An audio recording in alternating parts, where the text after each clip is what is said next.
agresividad, narcisismo y autodestrucción en la relación psicoterapéutica. Capítulo 3. La clasificación del concepto de narcisismo se complica por la existencia de dos niveles de definición paralelos y complementarios. En la teoría psicoanalítica de la metapsicología, es decir, una consideración de los principios estructurales, dinámicos, económicos, adaptativos y genéticos del funcionamiento mental, el narcisismo se define como la investidura libidinal del sí mismo. Bajo el marco de referencia de la psicología del yo, el sí mismo se considera como una subestructura del sistema del yo que refleja la integración de todas las autoimágenes o autorrepresentaciones que se desarrollan a lo largo de todas las interacciones del individuo con otros seres humanos, objetos. La investidura de la libido en tales objetos y en sus representaciones psíquicas, representaciones objetales, constituye la libido objetal, misma que se encuentra en una relación dinámica con la libido narcisista investida en el sí mismo. El segundo nivel de conceptuación del narcisismo tiene que ver con los síndromes clínicos que caracterizan a los pacientes con una regulación anormal de su autoestima.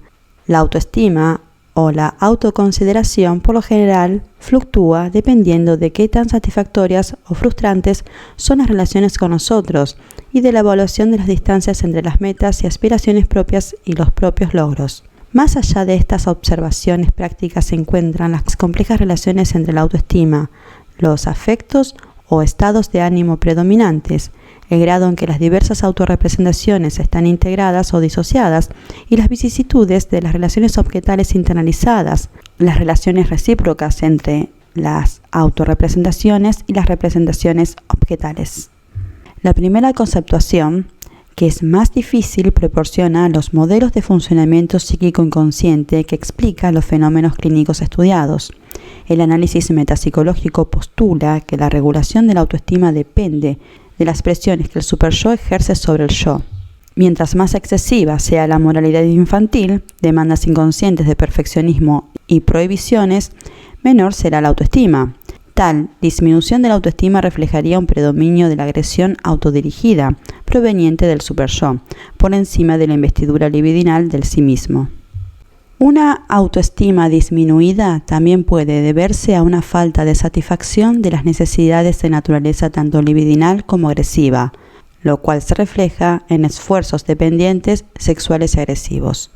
En otras palabras, las defensas yoicas inconscientes que reprimen la conciencia y expresión de las necesidades instintivas limitarían las experiencias de satisfacción del yo, sí mismo, y así disminuirían las inmersiones libidinales del yo, sí mismo, y reduciría la autoestima. Además de lo anterior, la internalización de los objetos libidinalmente investidos en forma de representaciones objetales libidinalmente investidas refuerza enormemente la investidura libidinal en el sí mismo. Es decir, la presencia en la mente de las imágenes de quienes se ama y de aquellos por quienes uno se siente amado fortalece el amor propio. Como lo expresa una canción del compositor francés Georges Brassens, «Tengo amigos en el bosque de mi corazón». En contraste, cuando los conflictos excesivos relacionados con la agresión debilitan la investidura libidinal en los demás y en las representaciones objetales correspondientes, también sufren la investidura libidinal en el sí mismo y en el amor propio. Historia. El término narcisismo que Ellis en 1898 utilizó por primera vez en el sentido psiquiátrico y que Nacke en 1899 empleó para describir una perversión sexual, entró en el léxico psicoanalítico debido al trabajo de Sacher en 1908. Después de mencionar el narcisismo en forma breve en diversos trabajos, en 1914 Freud publicó una de sus más importantes contribuciones a la teoría psicoanalítica, en Introducción al narcisismo, en donde describió al narcisismo como una forma de perversión sexual característica de todas las perversiones, como una etapa en el desarrollo libidinal y como rasgo subyacente de la esquizofrenia debido al retraimiento de la libido del mundo exterior. Además, con referencia al tipo de elección de objeto en la que éste se dirige debido a que representa lo que el individuo era, es o debería ser. Esta multiplicidad de aplicaciones ha facilitado una importante cantidad de investigaciones psicoanalíticas, pero también ha dado por resultado una considerable confusión acerca de la definición del narcisismo. Sin embargo, de manera gradual, el narcisismo como concepto en la teoría psicoanalítica se distinguió del uso clínico del término, el cual se emplea para referirse a la regulación normal y patológica de la autoestima. A partir de este segundo concepto, fue que poco a poco evolucionaron las descripciones del trastorno narcisista de la personalidad. La categoría diagnóstica surgió a partir de la observación de una constelación particular de resistencias en el tratamiento psicoanalítico de ciertos pacientes, que correspondía a un tipo específico de patología del carácter que se manifestaba en su vida cotidiana. Jones, 1955, realizó la primera descripción de los rasgos del carácter narcisista patológico. Abraham, en 1919, fue el primero en describir las resistencias transferenciales de los pacientes con estos rasgos. Señaló la necesidad de una consciente interpretación de sus tendencias a despreciar al analista y de utilizarlo como público para su trabajo analítico independiente. De hecho, este autor llamó la atención a la conexión entre el narcisismo y la envidia. Rivière, en 1986, observó que las resistencias narcisistas eran una fuente importante de reacciones terapéuticas negativas. Estos pacientes no pueden tolerar la idea de una mejoría, pues eso implicaría la necesidad de reconocer la ayuda recibida de alguien más. Tales pacientes no pueden tolerar el recibir algo bueno de parte del terapeuta debido a la insoportable culpa relacionada con su propia agresión básica. En una elaboración sobre el trabajo de Klein en Envy and Gratitude, Envidia y Gratitud, en 1957, Rosenfeld, en 1964, en 1971, 1975 y en 1978 realizó la primera descripción detallada acerca de las características psicoestructurales de las personalidades narcisistas y sus desarrollos transferenciales en el curso del psicoanálisis. Reich, en 1953, en 1960, Jacobson, en 1971, Van der Waals, en 1967 y Tartakov, 1966, contribuyeron de manera importante a la comprensión de la fenomenología y psicopatología de las personalidades narcisistas. Con base en las formulaciones de Jacobson y en un esfuerzo por integrar las contribuciones estadounidenses y británicas al diagnóstico y tratamiento de la personalidad narcisista dentro del marco de referencia de la psicología del yo, el autor de este texto, Otto Kemper, propuso un marco teórico y clínico alternativo al sugerido por Rosenfeld. Al mismo tiempo, Kohut, en 1968 hasta 1979, planteó un marco teórico, explicaciones clínicas y procedimientos terapéuticos completamente diferentes. La proliferación de contribuciones relacionadas con el narcisismo provenientes de Estados Unidos de América y Gran Bretaña tienen un paralelo en Francia. Grundenberg, en 1979, cuyo trabajo se publicó por primera vez en los decenios de 1950 al 59 y de 1960 al 69. Se enfocó en los aspectos clínicos y metapsicológicos más amplios del narcisismo, como los que se observan en el tratamiento psicoanalítico de un amplio rango de patologías.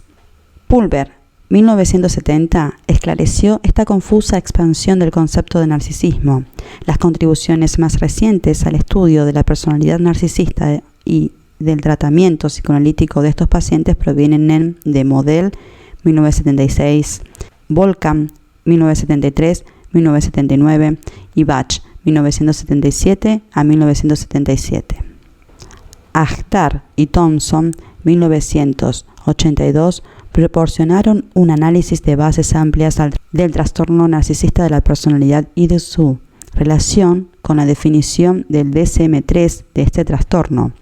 Uno de mis trabajos relacionados con este trastorno, Otto Kemper, 1989, incluye descripciones actualizadas del mismo por parte de Akhtar, Cooper, Horowitz, Renningstam, Gunderson, P.F. Kember, además de una exploración de las relaciones entre los trastornos narcisista y antisocial de la personalidad a cargo de Stone, McLachlan, Hansen y de Burstein, así como realizado por mí. En el mismo tomo, Placun, Stone, Rinsley informaron las observaciones clínicas y la investigación empírica acerca de la etiología, así como el diagnóstico diferencial y el estudio de seguimiento de pacientes con trastorno narcisista de la personalidad. Chesget, Smirgel, Goldberg, Steiner y el autor de este texto resumimos los enfoques psicoanalíticos al tratamiento de estos pacientes. En una obra editada por Placun, 1990, se presentan contribuciones adicionales. Un tema importante relacionado con el narcisismo y al que, para todos propósitos prácticos, Freud en 1914 no hizo referencia, es el narcisismo como patología del carácter. Él se refirió tan solo a un tipo de patología del carácter relacionada con el narcisismo. Los pacientes homosexuales varones, dijo, pueden seleccionar a otro hombre como elección de objeto, uno que los representa a sí mismo al mismo tiempo que se identifican con sus madres. Así, entonces, aman a este hombre de la misma manera en que desean que sus madres los hubiesen amado a ellos. En 1984 propuse la clasificación del narcisismo a lo largo de una dimensión de gravedad desde lo normal y hasta lo patológico, delineando las siguientes categorías principales. El narcisismo normal adulto se caracteriza por una regulación normal de la autoestima. Depende de una estructura propia normal que se relaciona con representaciones objetales internalizadas normalmente integradas o totales, un super-yo integrado y en gran parte individualizado y abstracto, y la satisfacción de las necesidades instintivas dentro de un contexto de relaciones objetales y de sistemas de valores estables. El narcisismo normal infantil es importante debido a que la fijación de las metas narcisistas infantiles, mecanismos infantiles de regulación de la autoestima o la regresión hacia ellas es una característica importante de toda patología del carácter. El narcisismo normal infantil consiste en la regulación de la autoestima por medio de satisfacciones adecuadas a la edad, que incluyen o implican sistemas de valores, demandas o prohibiciones infantiles normales. Se pueden describir tres tipos de narcisismo patológico. 1. La regresión a regulaciones infantiles de autoestima, que reflejan el tipo más leve de patología narcisista de carácter e implican una fijación o regresión a este nivel de narcisismo normal infantil. Este tipo está representado por los frecuentes casos de trastornos de personalidad o de carácter, en los que la regulación de la autoestima parece depender en exceso de la expresión de las satisfacciones infantiles que de manera común se descartan en la adultez o de las defensas en su contra. Aquí el problema es que la idea del yo está controlado por aspiraciones, valores y prohibiciones infantiles. De hecho, se podría decir que cuando Freud en 1916 reseñó el descenso neurótico de la autoestima con la relación a la represión extrema de la pulsión sexual, estaba describiendo de manera implícita lo que más adelante se formularía como las características estructurales de la psiconeurosis y de la patología neurótica del carácter. Este es un trastorno común y en vista del conocimiento actual acerca de la patología narcisista de mayor gravedad, relativamente leve, que por lo general se resuelve durante el curso de tratamiento psicoanalítico usual. Un segundo tipo, más grave, pero relativamente inusual de narcisismo patológico es el que Freud en 1914 refirió como ilustración de la elección narcisista de objeto. Aquí el sí mismo del paciente se identifica con un objeto, al mismo tiempo que la representación del sí mismo infantil del paciente se proyecta sobre ese objeto, creando con ello una relación libidinal en la que se han intercambiado las funciones del sí mismo y del objeto. Este padecimiento, de hecho, se encuentra entre algunas personas que aman a otro de la forma en que desearían ser amados. El tercer y más grave tipo de narcisismo patológico es el trastorno narcisista de la personalidad en sí, uno de los síndromes más desafiantes de la psiquiatría clínica. A causa del intenso estudio de su psicopatología y de la técnica psicoanalítica mejor dirigida a su resolución, se ha convertido en la actualidad en una de las indicaciones estándar para el tratamiento psicoanalítico. Es también una indicación frecuente en sus formas más graves para la psicoterapia psicoanalítica. Características clínicas del trastorno narcisista de la personalidad. Los rasgos patológicos de carácter esenciales de aquellas personas con este padecimiento se centran en un amor propio patológico, en un amor patológico del objeto y en un superyo patológico. El amor propio patológico se expresa en un exceso de referencia a sí mismo y de egoísmo. Estos pacientes también manifiestan grandiosidad, que se reflejan en tendencias exhibicionistas, un sentido de superioridad, imprudencia y ambiciones que son desmesuradas en vista de lo que en realidad pueden lograr. La grandiosidad suele manifestarse en valores infantiles, como atractivo físico, poder, riqueza, vestimenta, modales y demás. Aquellos que son altamente inteligentes pueden utilizar esta capacidad como base para su pretenciosidad intelectual. Las expresiones adicionales de amor propio incluyen una dependencia exagerada de la admiración proveniente de otros, sin que exista una sensación acompañante de gratitud. La admiración se da por sentada en lugar de apreciarse. Estos pacientes son emocionalmente superficiales, especialmente con relación a otros. Los sentimientos de grandiosidad se alternan con otros de inseguridad o inferioridad, lo que transmite la idea de que se sienten ya sea superiores o por completo carentes de valor. Lo que temen más que cualquier otra cosa es el ser comunes y corrientes o mediocres. De entre todos estos indicadores, la grandiosidad es el más característico del amor propio patológico. El amor patológico del objeto se manifiesta a través de una envidia excesiva y en ocasiones abrumadora, tanto consciente como inconsciente, esta última reflejada en intentos conscientes por evitar o negar su existencia. Tales pacientes también utilizan la devaluación, de manera consciente o no, en un esfuerzo por defenderse de los potenciales sentimientos de envidia. A nivel consciente, el amor patológico del objeto se expresa como una falta de interés por los demás y por sus empleos o actividades, y en forma de desprecio. De manera inconsciente muestra una maniobra de inutilización que consiste en incorporar lo que proviene de los demás y devaluar lo incorporado de manera simultánea. Estos pacientes también pueden defenderse en contra de la envidia por medio de la explotación. La codicia excesiva resulta en un deseo de robar o de apropiarse de lo que los demás tienen. También se observa un sentido de tener derecho a todo. Otra manifestación del amor patológico del objeto es una incapacidad de depender de los demás.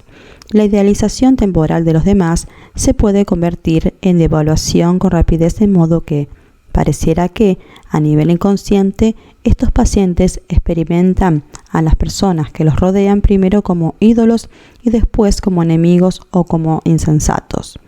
Como sería de esperarse, estos individuos son incapaces de empatizar o de establecer compromisos significativos con otros. Un superyo patológico es menos decisivo en cuanto al establecimiento de un diagnóstico, pero es de gran importancia para establecer el pronóstico del tratamiento psicoterapéutico. Estos patrones de carácter y trastornos afectivos incluyen una incapacidad para experimentar formas diferenciadas de autocrítica o de depresión leve, como remordimiento, tristeza y autorreflexión crítica, y en su lugar aparecen graves variaciones en el estado de ánimo, que con frecuencia se precipitan por no obtener éxito en esfuerzos presuntuosos, no obtener la admiración de los demás o después de críticas que destrozan su grandiosidad. La autoestima se encuentra regulada por la vergüenza más que por la culpa. Los pacientes muestran poco interés en los valores éticos, estéticos o intelectuales. Sus valores son pueriles y están dirigidos a la protección de la autoestima y del orgullo. Su desmedida dependencia y la admiración externa refleja de manera indirecta su inmaduro funcionamiento superyoico. Algunos pacientes narcisistas con una patología superyoica particularmente grave presentan el síndrome que he denominado narcisismo maligno, descrito en capítulos anteriores y que se resume en párrafos posteriores. Los pacientes con trastorno narcisista de la personalidad experimentan una sensación de vacío o de estar solos. Por lo general no pueden aprender de los demás, tienen una inmensa necesidad de estimulación y sienten que la vida no tiene sentido. Es frecuente que se sientan aburridos cuando no se está satisfaciendo su necesidad de admiración o de éxito. El funcionamiento de las personas narcisistas depende de la gravedad de su patología y se encuentra en un rango de personalidad casi normales a un funcionamiento abiertamente límite. En el caso de pacientes límites, es posible que sea necesario considerar un diagnóstico diferencial relacionado con un padecimiento psicótico. Aquellos individuos que se encuentran en un nivel máximo de funcionamiento, es decir, con el menor grado de patología, no presentan síntomas neuróticos y parecen adaptarse a la realidad social. Tienen poca conciencia de su enfermedad emocional, a excepción de la crónica sensación de vacío o de aburrimiento y de una desmedida necesidad de aprobación y éxito. También presentan una incapacidad notable para manifestar empatía e investir emocionalmente a otros. Pocos de ellos buscan tratamiento, pero con el tiempo tienden a desarrollar complicaciones secundarias en su patología narcisista que pueden llevarlos a tratamiento. El grado medio de trastorno narcisista de la personalidad incluye los síntomas típicos ya descritos. En el nivel más inferior del continuo, la patología más grave, se encuentran los pacientes que, a pesar de las funciones defensivas que proporciona el sí mismo patológico y presuntuoso en las interacciones sociales, muestran abiertas características límite, esto es, falta de control de impulso, falta de tolerancia a la ansiedad, una grave inutilización de sus capacidades sublimatorias y una disposición a reacciones explosivas o crónicas de cólera o a distorsiones paranoides. Etiología del trastorno narcisista de la personalidad. La descripción clínica de este trastorno surge principalmente del estudio de pacientes durante el curso del tratamiento psicoterapéutico, psicoanalítico o psicoanalíticamente orientado.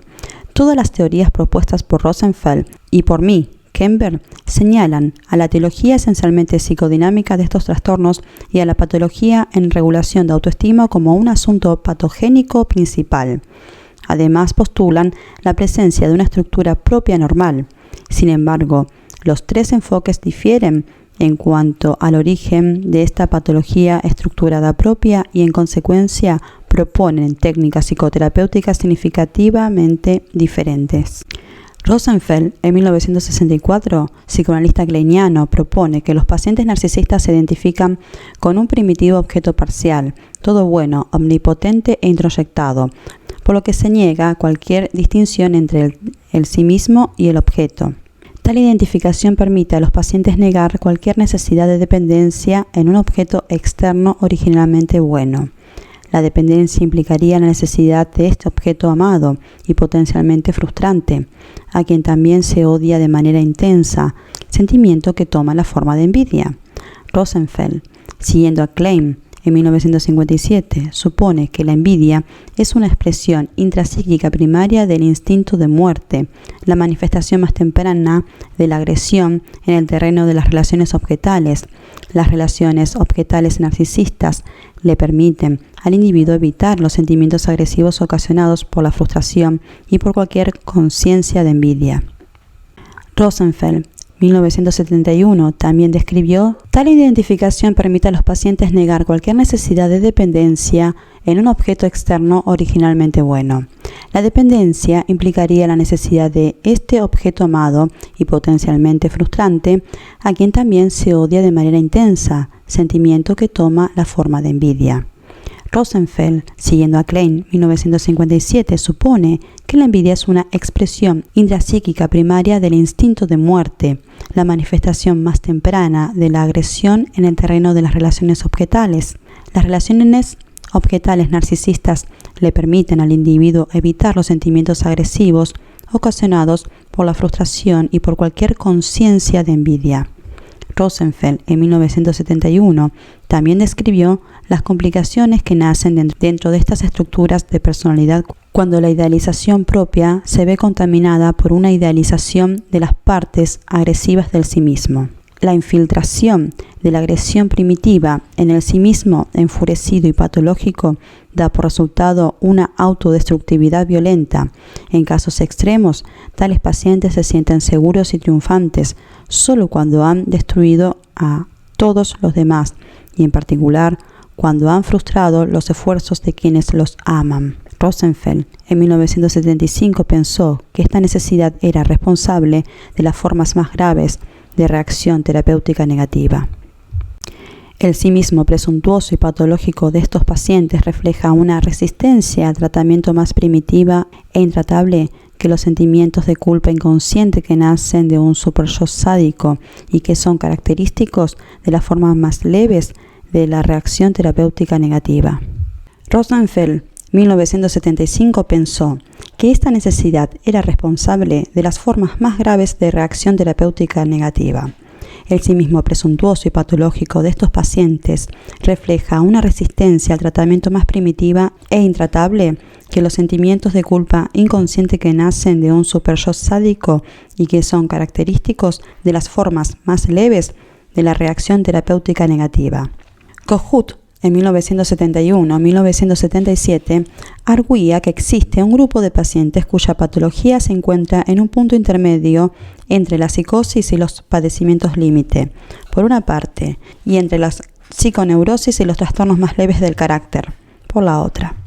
Este grupo de trastornos narcisistas de la personalidad que Kohut consideraba analizables se diferencia en primer lugar por las manifestaciones transferenciales y no por los criterios descriptivos clínicos.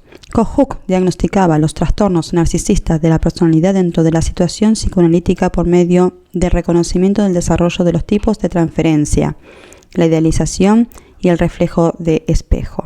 Propuso que estos representan la activación de una etapa estancada del desarrollo dentro de la situación psicoanalítica, un sí mismo presuntuoso y arcaico. La fragilidad de ese sí mismo arcaico requiere de una madre enfática como autoobjeto cuyo amor, atenciones y reflejo de aceptación del lactante permiten el desarrollo del sí mismo arcaico hacia formas más maduras de autoestima y de confianza en sí mismo. Al mismo tiempo, las óptimas relaciones enfáticas con el autoobjeto reflejante facilitan la idealización de éste, el cual representa la perfección original del sí mismo presuntuoso, que ahora se encuentra prácticamente preservado en la relación con dicho autoobjeto idealizado. A la larga, esta idealización culmina en lo que Kohut llamó internalización transmutiva del autoobjeto idealizado en una estructura intrapsíquica que dará origen al ideal del yo y que proporcionará cualidades idealizadoras al super-yo, conservando así la regulación ahora internalizada de la autoestima. De acuerdo con Kohut, la psicopatología narcisista surge del fracaso traumático de la función empática de la madre y de la frustración del desarrollo inalterado del proceso de idealización.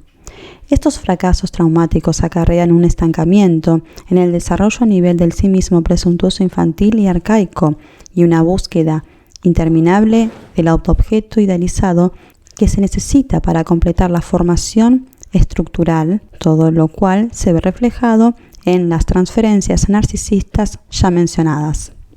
En resumen, según el punto de vista de Kohut, la patología narcisista refleja la psicopatología de la etapa del desarrollo que comienza con la cohesión del sí mismo presuntuoso arcaico y que termina con la internalización transmutiva del ideal del yo. Esta etapa se centra en la construcción gradual de lo que Kohut llamó el sí mismo bipolar. Sugirió que un polo, la mayor parte de la presuntuosidad nuclear del sí mismo, se consolida en ambiciones nucleares al inicio de la infancia. El otro polo, que tiene que ver con las estructuras meta-idealizadas nucleares del sí mismo, se adquiere un tanto después. Dichos dos polos del sí mismo surgen respectivamente a partir del reflejo de aceptación por parte de la madre, lo cual confirma la presuntuosidad nuclear, y de que abrace y cuida al niño, lo que permite las experiencias de fusión con la omnipotencia idealizada del autoobjeto. Las ambiciones e ideales nucleares están ligados por una área intermedia de talentos y habilidades básicas. Kohut considera que estas estructuras, componentes del sí mismo bipolar, reflejaban tanto el origen como la semilla de la psicopatología narcisista, en contraste con la psicopatología derivada de pulsiones y conflictos de la estructura tripartita de la mente que caracteriza al periodo edípico posterior. Entonces, para él, la etiología del trastorno narcisista de la personalidad reside en una etapa estancada del desarrollo del sí mismo normal. Yo he propuesto, Kember, que los aspectos específicos del carácter de pacientes con trastorno narcisista de la personalidad reflejan un narcisismo patológico que difiere tanto del narcisismo adulto común como de la fijación o regresión al narcisismo infantil normal. Esto debido a que refleja la investidura libidinal no dentro de una estructura propia normal e integrada, sino dentro de una patológica estructura propia. El sí mismo presuntuoso y patológico contiene autorrepresentaciones reales, autorrepresentaciones ideales y representaciones objetales ideales. Las representaciones propias y objetales devaluadas o agresivamente determinadas se encuentran escindidas o disociadas, reprimidas o proyectadas. La resolución psicoanalítica del sí mismo presuntuoso como parte del análisis sistemático de las resistencias narcisistas del carácter comúnmente trae a la superficie, es decir, activa en la transferencia, las primitivas relaciones objetales, conflictos y operaciones defensivas características de la etapa del desarrollo que anteceden a la constancia objetal. No obstante, estas transferencias siempre se condensan con los conflictos edípicamente derivados, de modo que son notablemente similares a aquellos de los pacientes con una organización límite de la personalidad. El desarrollo psíquico del trastorno narcisista de la personalidad no procede de manera fluida a lo largo de las tempranas etapas de desarrollo descritas por Jacobson y Magler. La descripción que estos autores hacen de las etapas iniciales de separación, individuación y de constancia objetal subyacen a mi modelo teórico. Sin embargo, en algún momento entre los 3 y 5 años de edad, la personalidad narcisista, en lugar de integrar las representaciones propias y objetales positivas y negativas en el camino hacia la constancia objetal, junta todas las representaciones propias y objetales positivas. Esto da por resultado un sí mismo idealizado, presuntuoso y patológico. Quienes nutren el desarrollo de este tipo de sí mismo son los padres fríos y rechazantes, pero admiradores. Los individuos narcisistas devalúan los objetos reales, habiendo incorporado aquellos aspectos de los objetos reales que quieren para sí, disocian y reprimen todos los aspectos negativos propios o ajenos o los proyectan sobre otros. Las representaciones objetales ideales que normalmente se convertirían en parte del superyo se incorporan en el sí mismo presuntuoso y patológico, lo cual conduce a un superyo que abarca solo los componentes determinados de manera agresiva, los aspectos tempranos prohibitivos y amenazantes de las imágenes parentales disociadas bajo el impacto de la proyección de los propios impulsos agresivos del niño. Este superyo exitosamente severo también tiende a disociarse y a proyectarse, lo que lleva al desarrollo adicional de objetos externos persecutorios y a la pérdida de las funciones superyoicas normales en la regulación de la autoestima, como el monitoreo y la aprobación. La devaluación de los otros, el vaciamiento del mundo interno, de las representaciones objetales, es una importante causa contribuyente a la falta de autoestima normal del individuo narcisista y también determina su notable incapacidad para empatizar con los demás. El sentimiento de vacío interno solo se puede compensar por medio de una interminable admiración por parte de los demás y por los esfuerzos de controlar a los otros, a fin de evitar la envidia que, de otro modo, ocasionaría el funcionamiento autónomo, disfrute de la vida y creatividad que gozan las demás personas. Diferenciación entre los trastornos narcisistas y antisocial de la personalidad. La ausencia casi total de la capacidad para las relaciones objetales no exploradas y de cualquier tipo de dimensión moral en el funcionamiento de la personalidad es el elemento clave que diferencia al trastorno antisocial de la personalidad en sí de los síndromes menos graves del narcisismo maligno y del trastorno narcisista de la personalidad.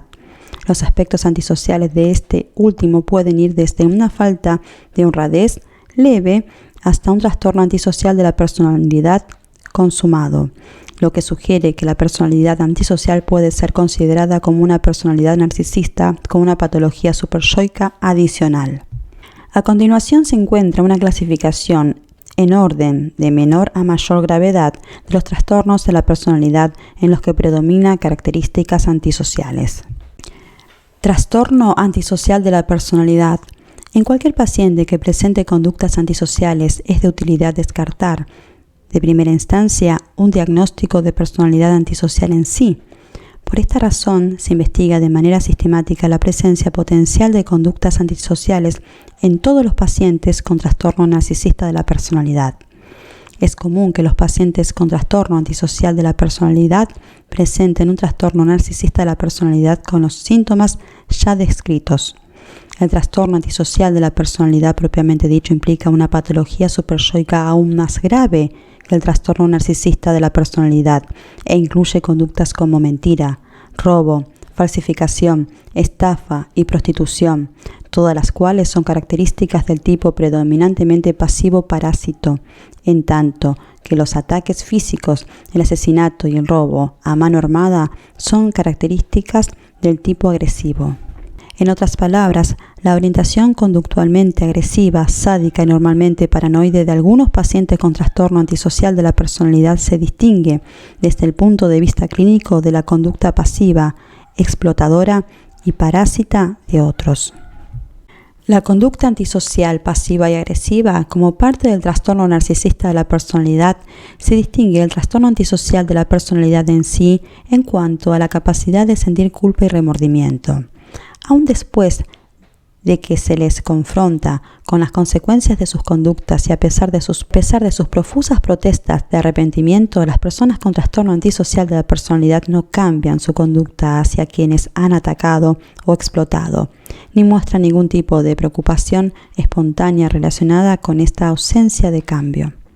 Aunque el diagnóstico diferencial de la capacidad de experimentar culpa y preocupación requiere del paso inferencial de evaluar la reacción del paciente a la confrontación y al derribamiento de la omnipotencia, es posible que otras características que reflejen esta incapacidad de culpa y preocupación se evidencien directamente en las entrevistas, por ejemplo, en la incapacidad de imaginar cualidades éticas en los demás, la incapacidad de realizar investiduras en relaciones no exploradas con otros quizás que reflejen en relaciones transitorias, superficiales e indiferentes, en la incapacidad de tener investiduras emocionales incluso con mascotas y en la ausencia de cualquier valor moral internalizado, sin pensar siquiera en la capacidad de empatizar con tales valores en los demás.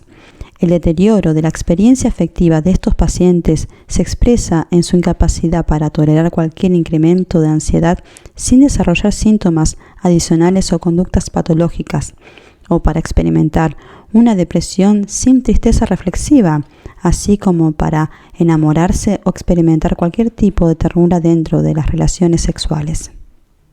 Los pacientes con trastorno antisocial de la personalidad no poseen un sentido del paso del tiempo, de planeación para el futuro, ni de contrastar sus experiencias y conductas presentes con aquellas ideales a las cuales aspirar. Solo son capaces de realizar planes para mejorar incomodidades actuales y reducir la tensión por medio de la satisfacción inmediata de las metas que desean. Fracaso en aprender a partir de la experiencia es una expresión de la misma incapacidad de concebir sus vidas más allá del momento inmediato. Sus manipulaciones, mentiras patológicas y frágiles racionalizaciones son bien conocidas. P. F. Kember acuñó el término hombres hológrafos para referirse a los pacientes que en las sesiones de diagnóstico crean una imagen vaga y etérea de sí mismo que parece estar extrañamente desligada a su realidad actual o de un pasado real. Tal imagen cambia de momento a momento, dependiendo de la línea de interrogación, y deja al profesional que está realizando el diagnóstico con una extraña sensación de irrealidad. De nuevo, una vez que el diagnóstico de estructura narcisista de personalidad se evidencia, la tarea diagnóstica crucial es evaluar la gravedad de cualquier característica antisocial que se presente, el historial y los orígenes infantiles, la capacidad que le queda al paciente para las relaciones objetales y el funcionamiento superyoico. Síndrome narcisista maligno. Si es posible descartar el trastorno antisocial de la personalidad propiamente dicho, la siguiente categoría diagnóstica a considerar es un trastorno narcisista de la personalidad con síndrome de narcisismo maligno. En contraste con los pacientes con trastorno antisocial de la personalidad propiamente dicho, estos individuos, caracterizados por un trastorno narcisista de la personalidad típico, conducta antisocial, sadismo egosintónico o agresión caracterológicamente anclada y orientación paranoide, aún tienen la capacidad de lealtad y preocupación por otros y de sentirse culpables. Son capaces de concebir a los demás como individuos con preocupaciones y convicciones morales, y es posible que tengan una actitud realista en cuanto a su propio pasado y planeación para el futuro. Quizás su sadismo egosintónico se exprese en una ideología consciente de afirmatividad agresiva propia, pero con frecuencia también en tendencias suicidas crónicas y egosintónicas. Dichas tendencias surgen no como parte de un síndrome depresivo, sino más bien durante crisis emocionales o incluso de la nada, con la fantasía subyacente, consciente o inconsciente, de que ser capaz de suicidarse refleja una superioridad y un triunfo sobre el temor común al dolor y a la muerte. Suicidarse en las fantasías de estos pacientes es ejercer un control sádico sobre los demás o dejar un mundo para el que se sienten incapaces de controlar.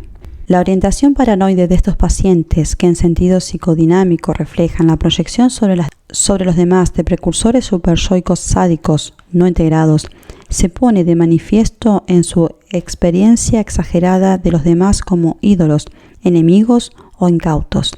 Estos pacientes tienen una propensión a tener regresiones a episodios paranoides micropsicóticos durante el curso de la psicoterapia. Así ilustran de manera más dramática las funciones complementarias de las interacciones paranoides y antisociales en el terreno de lo interpersonal. Algunos exhiben conductas antisociales racionalizadas, por ejemplo, como líderes de pandillas sádicas o de grupos terroristas. Una autoimagen idealizada y una ideología egosintónica, sádica y autoprivativa racionalizan la conducta antisocial y pueden coexistir con una capacidad de lealtad hacia los propios camaradas. Trastorno narcisista de la personalidad con conducta antisocial.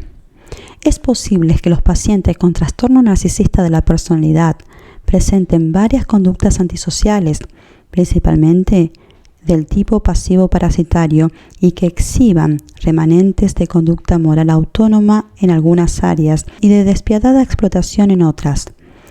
No manifiestan el sadismo egosintónico, agresión autodirigida ni orientación abiertamente paranoide que es típica del narcisismo maligno. Son capaces de experimentar culpa, preocupación y lealtad hacia los demás. Tienen una adecuada percepción de su pasado y es posible que logren concebir al futuro de manera realista, además de realizar planes para él. En algunos casos, lo que parecería ser conducta antisocial es tan solo una manifestación de la incapacidad de comprometerse a profundidad en relaciones a largo plazo. Los tipos narcisistas de promiscuidad sexual, irresponsabilidad en el empleo y la explotación emocional o económica de los demás tienen una preponderancia en estos casos. Aunque estos pacientes todavía son capaces de sentir afecto por otros en algunas áreas y conservar una responsabilidad social común en interacciones interpersonales más distantes. Tienen una preponderancia en estos casos, aunque estos pacientes todavía son capaces de sentir afecto por otros en algunas áreas y conservar una responsabilidad social común en interacciones interpersonales más distantes. Conducta antisocial en otros trastornos de la personalidad. El siguiente nivel de patología, con un menor número de implicaciones de pronóstico y terapéuticas negativas, se refiere a la conducta antisocial en trastornos de la personalidad distintos a narcisista, es decir, pacientes con una organización límite de la personalidad y narcisismo no patológico. Los ejemplos típicos son los trastornos infantiles, histriónicos, histeroides y de Hetzel, tipo 3 y 4 de la personalidad, los cuales no deben ser confundidos con la personalidad histérica propiamente dicha y el trastorno paranoide de la personalidad. En el caso de la personalidad infantil, no es inusual la pseudología fantástica, el apremio paranoide a la traición. Jacobson, 1971, ilustra la insidia en un contexto paranoide. En mi experiencia, la mayoría de los pacientes con trastornos facticios son con síntomas psicológicos o físicos o con juego patológico, cleptomanía, piromanía o simulación que no presentan un trastorno narcisista de la personalidad típico, presentan algunos de estos trastornos de la personalidad con características antisociales. Trastorno neurótico de la personalidad con características antisociales. Los pacientes de esta categoría, como los criminales con un sentido de culpa inconsciente descritos por Freud en 1914, son de gran interés clínico. Su conducta antisocial, en ocasiones notable, ocurre en el contexto de una organización neurótica de la personalidad y tiene un excelente pronóstico con relación a tratamientos psicoterapéuticos y psicoanalíticos. Conducta antisocial como parte de una neurosis sintomática. La conducta antisocial como parte de una neurosis sintomática se refiere a la ocasional conducta antisocial que forma parte de la rebeldía adolescente, de los trastornos de ajuste o en presencia de un ambiente social que fomenta la canalización de los conflictos psíquicos en conductas antisociales. Reacción disocial. La reacción disocial, un síndrome relativamente inusual, en sentido clínico se refiere al ajuste normal o neurótico de un ambiente o subgrupo social anormal. En la práctica clínica, la mayoría de los pacientes con este síndrome presenta algún tipo de trastorno de la personalidad que facilita su adaptación indiscriminada en un subgrupo social con conductas antisociales. Conclusión. El narcisismo patológico constituye una dimensión dentro del campo de trastornos de la personalidad que incluye, en orden progresivo de gravedad, el trastorno narcisista de la personalidad, el narcisismo maligno y el trastorno antisocial de la personalidad. La importancia clínica de este continuo reside en las implicaciones del pronóstico relacionado con la conducta antisocial para todos los abordajes psicoterapéuticos a estos padecimientos. Sin la presencia de conducta antisocial, el trastorno narcisista de la personalidad tiene un buen pronóstico, el cual empeora con la presencia de conductas antisociales significativas. El síndrome de narcisismo maligno tiene un pronóstico reservado. Cualquier trastorno antisocial de la personalidad tiene graves perspectivas para todas las medidas psicoterapéuticas utilizadas en la actualidad. Dada la alta preponderancia de la patología narcisista, los avances en los conocimientos clínicos y psicopatológicos acerca de estos padecimientos representan una importante contribución a la evolución del entendimiento del campo total de los trastornos de la personalidad.